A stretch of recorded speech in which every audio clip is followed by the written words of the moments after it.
What up, y'all? DCFAYGOGUY.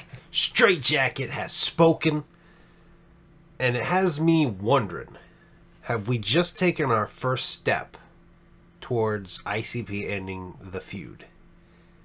No, I know. That's a big, bold statement to make. I know. You know what I mean? That's a big thing to fucking say. But I'm looking at this in a positive light because, does this mean that ICP are starting to realize that, they can kind of let some things go? Now, what I mean, let me back up just a little bit here, okay? The homie Straight Jacket, aka Ryan Gibson, I'm pretty sure everybody knows about the whole situation. I'm going to show real quick because I think everybody knows about it. But I was going to make a video about it. I decided no because, there was things that I wanted to say about how, right now there's a lot of toxicity in the Juggalo world. But to me, doing that is focusing on negative shit, and I don't want to focus on negative shit. I want to look at the positive, okay? So I didn't make a video about this. Like I said, I think everybody knows what was said, what happened. I know who it was that said this, and I'm not, you know what I mean? I'm not coming on here to talk shit about them. But damn, bro, if you're watching, I strongly disagree with what you said there, and I hate to say it, and I have to say it. That was ignorant as fuck to say, okay? Because we have no idea what happened in that situation. Straight Jacket. As far as I'm concerned, Straight Jacket was looking for work, or work fell into his lap. Here you have an artist that wants to use your beat. They want you to mix the track. Fuck it, man. Make some money. You know what I mean? Especially right now with Psychopathic Records primarily only being ICP. Yeah, I know. Sure, I know that Ouija Mac and I know that Big Hoodoo are still technically, and I think DJ Clay are still technically signed to Psychopathic Records. But, they're doing their own thing. Chapter 17, Ear Drug Music, and A&R. So, as far as an in-house engineer for Psychopathic Records, really the only artist I think he would probably be working with is ICP. And we got to admit it, they're working at a much slower pace than they used to. Okay? They are. I hate to say it because, they used to churn out Joker cards like crazy. You know what I mean? When you look at the first deck, it took 10 years to drop all 6 Joker cards. Now, it's been 10 years. It's been over 10 years now since the since the second set started, and we're just now getting halfway through. So they've significantly slower pace, right? So for Twiztid to reach out, get this beat from Straight Jacket, and then have him mix it, that's work right there. So I mean, and again, I don't even know fully what happened. That's just my speculation. Is he probably got let go because he worked with Twiztid? ICP's very defensive about people working with Twiztid, and I completely understand why. Let's focus on the positive shit, though. The positive shit is right here. Turn my back on the hatchet, laugh my ass off, dude. You don't know shit. I'm literally helping them finish their album. What the fuck are you talking about, smart guy?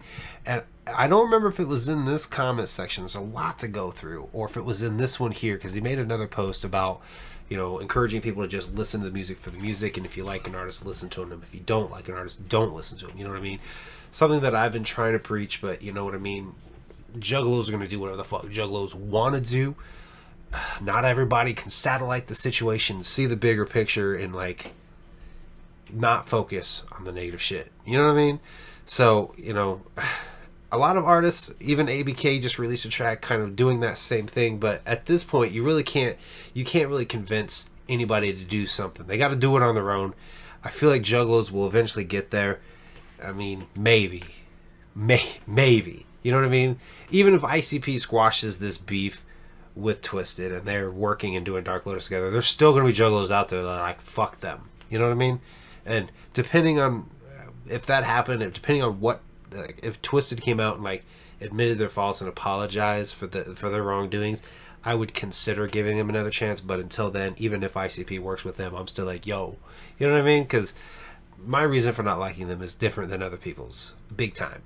But my positivity here is right there. He's saying that he's working with ICP again, and again he mentions all the different acts that he's working with.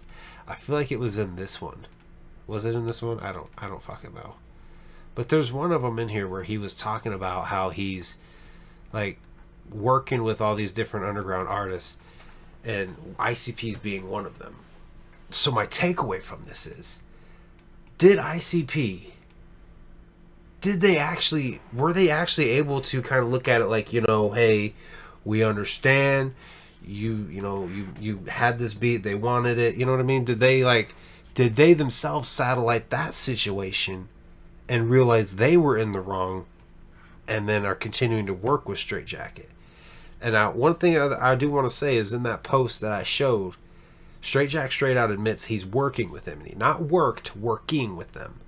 And if he's working with ICP now, that to me tells me, that makes me think that ICP are starting to kind of let go a little bit of the hatred they have. Letting go a little bit of being so like, if you associate with them, fuck you. Are they letting go of that, I guess, is the big question. That's what it kind of looks like to me. So that's the positivity I'm looking at and seeing is, are we taking our first step towards fucking ending this beef?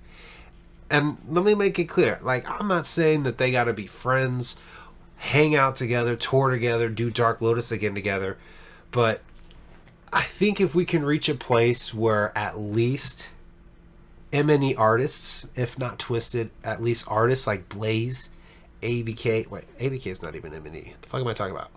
But if Blaze can start coming back to the gathering, if Buckshot is allowed back at the gathering, even though he works with M&E, imagine Double Dragon, man. Kung Fu Vampire and Buckshot killed it with Double Dragon. And if they're able to go to the gathering and have a Double Dragon show, that would be dope. That to me, this feels like the first step to being able to start having that again. Because one of the things that I absolutely hated the most that happened at the beginning of 2017 was seeing Juggalo Day and how dope it was going to be. Psychopathic Records and M&E finally working together. Up to that point, they hadn't really done much outside of the gathering, and I wouldn't even consider that like a major thing. Like, they didn't, up to that point, aside from Dark Lotus, which, again, that was before M&E really was established. They hadn't really done a lot of collaborative stuff together.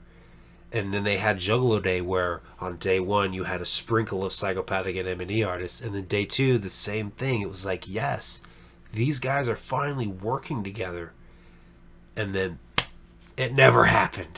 You know what I mean? So to be able to like see that kind of shit happen, I would love to have. You know what I mean? I want to see them all work together. You know what I mean? To see ICP kind of maybe open up a little bit more and not be so firmly no, because of that to me, it seems like a really good thing. It gives me a glimmer of hope that we can make our first step towards bridging the divide. Now, I fully believe in order to bridge the divide, the fans got to do it. The Juggalos have to do it. They've got to let go of their anger and hatred. We're a long way away from that. As you can see, Straight Jacket got straight up told he fucking turned his back on the hatchet, you know what I mean? And there's a lot of fuck you, you're a Juff if you go to Astronomicon and not the gathering. That shit's got to stop. But hey, Juggalos do whatever the fuck they want to do. If they want to fucking tear themselves apart, I hear a lot of I miss the family era, but then you have them like at each other's throats, like, you guys are tearing it apart. In order to have that back, you got to stop that. So this to me, coming from ICP, this to me looks like a good thing. It feels like the first step to a great thing. I hope. I could be 100% wrong. We could, like, 10 fucking 15 years down the road still be having fucking issues like this, and I was way wrong. But I try to look at the positive. That's the positive that I'm seeing. I see ICP, like, admitting their fault, even though, hey, that's just Straight Jacket's word. He could be lying. We'll know when Yum Yum Bedlam comes out and we see the linear notes of who mixed the album. So, positive. Find the positivity wherever you can, especially right now, because the Juggalo world, like me or hate me for fucking saying this, the Juggalo world is toxic right now. Absolutely toxic right now. So, leave your thoughts down below. Tell me, what did you guys think about Straight Jacket's his post, what he was saying? Are you guys excited to know that he's mixing the album? I am. When I seen that he left Psychopathic, I was saddened because Fearless Fred Fury didn't give me quite what I was wanting, which was to hear Straight Jacket beats. I think there was maybe one song on that album that he produced the song for. I was like, wait a minute. Like, Big Hoodoo's The Yard is a banging track. Why didn't we get a song from ICP that's banging? You know, The Middle by ABK, produced by Straight Jacket, is banging. Why did we not get a similar track like this? Like, why was there not more Straight Jacket beats? You know what I mean? But it is what it is. I would love to fucking... I want to, you know... I don't know. I'm hopeful. But leave your thoughts down below. Tell me what you guys thinks. Yeah. Thank you guys for watching. I'll see you guys next time.